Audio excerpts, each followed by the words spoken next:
Fellas, lady fellas, F1 Real Society, welcome to the Fantasy and Reality Fantasy Football Podcast. I'm your host, Spencer Tacker. Today in the ridiculously over-decorated studio, we'll be discussing no chance in hell players.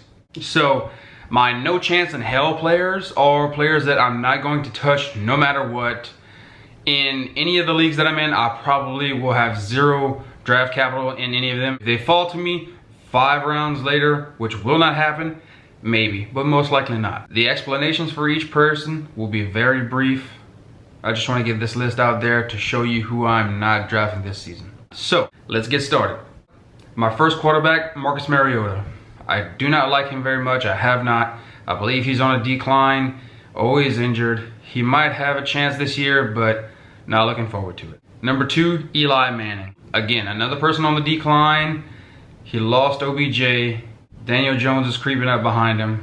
I'm just not looking forward to Eli this season. Number 3 is Joe Flacco. New offense, a bit better running backs, but I'm just not feeling Joe Flacco. Number 4 is Ryan Fitzpatrick. Now I know last season, Fitzmagic and Winston combined to be a very good quarterback in fantasy football, but I'm not feeling it this year. I think he's gonna do well in Miami, but I'm not too sure with the whole situation.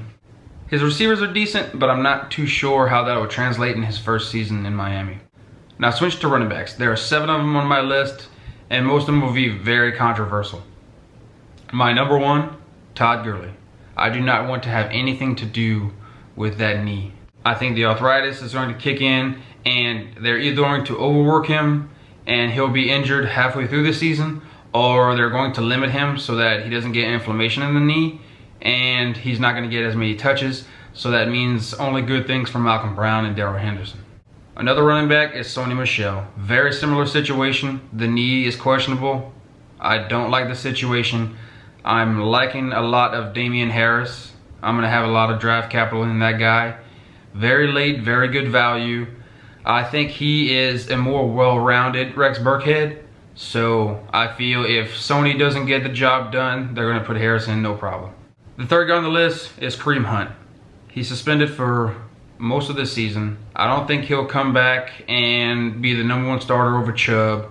Chubb will be there for most of the season getting all the reps.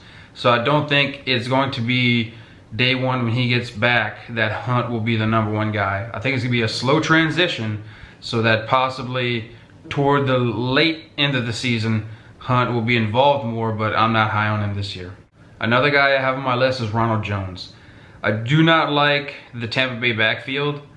I feel that if Melvin Gordon does not get the money he wants in LA, he should definitely go to Tampa Bay. But the strong chance that does not happen, Peyton Barber is okay. Ronald Jones is much lower on my list than on most people's lists. So I'm not looking forward to anything Rojo has to offer me. Another guy on here is Josh Jacobs. Now, his ADP is climbing and my confidence in him is declining. I do not think that he is going to be worth the capital that you have to put into him. He's going in the top few rounds and I do not feel that he is worth that. He has not carried the full workload of an entire season. He was the backup in Alabama, so I do not have high hopes for this guy this season. Another guy, unfortunately, is Darius Geis. He just recently had a hamstring injury while trying to rehab from all the surgeries that he just previously had. So, tough break for this kid. I like him a lot. I think he's going to be great in Dynasty, but as far as redraft leagues, I'm not looking too forward to it. Adrian Peterson might be a good pick. He's 897 years old, and he wants to get 2,000 yards. Those two things don't match, but it is AP, so I don't think that they would re-sign him for 2 years if they thought that Darius Geis was healthy and going to start soon. Now, the last 2 on my list are entire backfields. I'm avoiding any of these guys. I don't know what's going on. I don't know who's going to get the start, what's going to happen, if they're going to split carries all by committee. So this first team is San Francisco. The 49ers have all their backs there. Tevin Coleman, Jerick McKinnon, Raheem Mostert, Matt Breida. I think that Tevin Coleman will get the start, but you never know. Matt Breida is a very good value pick. He could do anything. It all depends on what Shanahan wants to do and if Jimmy G is good enough to throw most of the game. But I'm not looking forward to any of these guys in this backfield. The other backfield that I'm not looking forward to is Buffalo. Now, they have Shady, who's been great. But unfortunately, I don't think that he'll be on the team when the season starts. So that might be a positive thing for that whole backfield. They also have Frank Gore. Last year in Miami with Adam Gase, he got to split carries with Kenyon Drake. He did very well. I'm not sure if he'll have the same production with all the guys in this backfield. They also have TJ Yeldon from Jacksonville. And I like him as a pass catching back, but like I said, I'm not too sure what's going on. They also have Devin Singletary. I like Devin Singletary a lot. I think he's going to get the start in the next couple of years, like in Dynasty again. I think he'll be a very good pick. As far as redraft this season, I'm not looking forward to any of those guys. My receivers, I have Emmanuel Sanders. Even though he's coming back from that Achilles, I'm not too sure how he's going to react to being out on the field.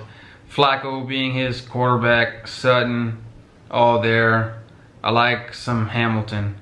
But as for Emmanuel Sanders, he's just not my guy. I also have Corey Davis on this list. Davis looks flashy in the offseason, but it doesn't translate to the regular season, and I feel that that trend will continue. Another guy I have on here is Amari Cooper. Now, he may be a controversial person on my list. People might be high on him.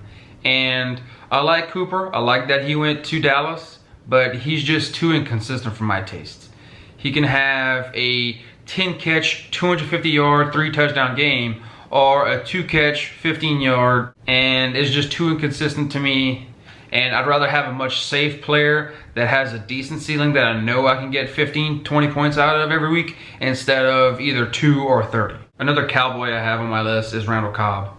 And I just think he's going to get swept away in that offense. I don't think he's going to do a lot of things. They have Gallup, they have Cooper, they have Zeke, and I'm not sure if Dak's going to get the ball spread out that much. They also have Jason Witten coming back, so that pushes down Randall Cobb further from getting all the targets that he needs to be a relevant fantasy player. I have Demaryius Thomas on my list, and he's currently with the Patriots, but I don't know if he's even going to make the roster at the beginning of the season. If he was old Demaryius, catching all the balls like D-Hop is now, then yeah, he would be a great value pick, snatch him up, but I just don't have faith in him anymore. My last two receivers I have, same team, the Miami Dolphins. I have Kenny Stills and Devontae Parker. Now, like I said earlier with Fitzmagic, if he can get the ball down to them, throwing it like crazy, getting those deep balls, all the yards, all the touchdowns, being fantastic like he was last season, then I'll regret my words. But until then, I'm not too high on either of these guys. I have 4 tight ends. The first one is Tyler Eifert. Now, I like Tyler Eifert a lot, but all the injuries, all the time off, I'm not too sure how he's going to translate back into the game after having such an extensive time off. I have Greg Olsen, and I like Greg Olsen. He's another guy that's very reliable, but with all the injuries accumulating and with Thomas behind him, I just don't think that he's going to be the tight end that we know and love from the past few seasons. Another tight end that I really like is Jordan Reed. He's been so reliable for me the past few years, but last year he bit me hard. He left a bad taste in my mouth, and I'm just not looking forward to him this season. He was so disappointing that I don't want to have anything to do with him. Another disappointing guy is Jimmy Graham.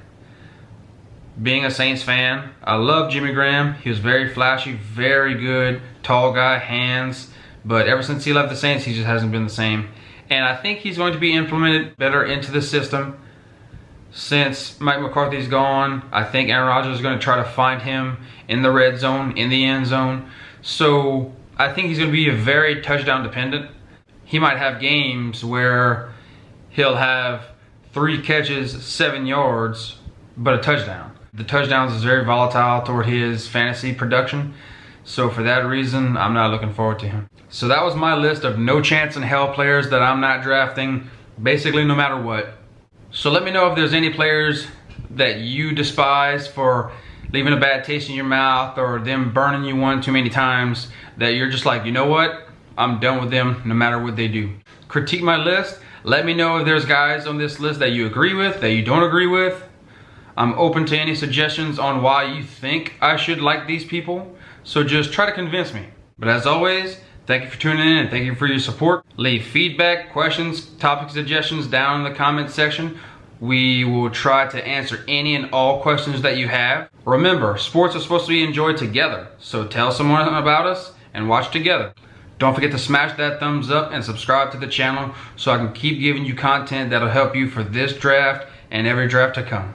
And lastly, God bless America and God bless fantasy football. Take care.